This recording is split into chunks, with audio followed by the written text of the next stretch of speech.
ღარიბაშვილი არ ჩანს მის სახლთან კი შავი ჯიპები დგას. მანქანები სავარაუდოდ ღარიბაშვილების ოჯახის პირადი და სახელმწიფო დაცვის კუთვნილება.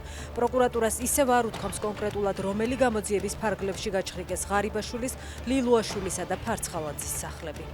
პროკურატურას ჯერ არ უთქვამს, თუმცა გიაოლსკი ყოფილი თანაგუნდელების ჩხრეკაზე საუბრისას კორუფციულ დანაშაულზე მიანიშნებს.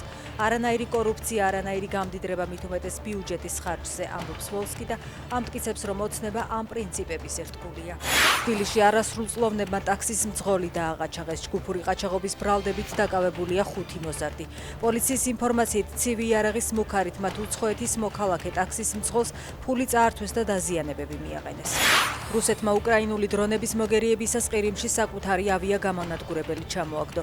უკრაინის საზღვაო ძალების ინფორმაციით, ოკუპანტებმა საკუთარი Su-30 გაანადგურეს. პილოტი კი დაიღუპა. დრონებით, რომლის ჩამოგდებაც რუსებმა ვერ მოახერხეს, უკრაინელებმა ოკუპანტების ნავთობს საწყობი დაბრუნეს.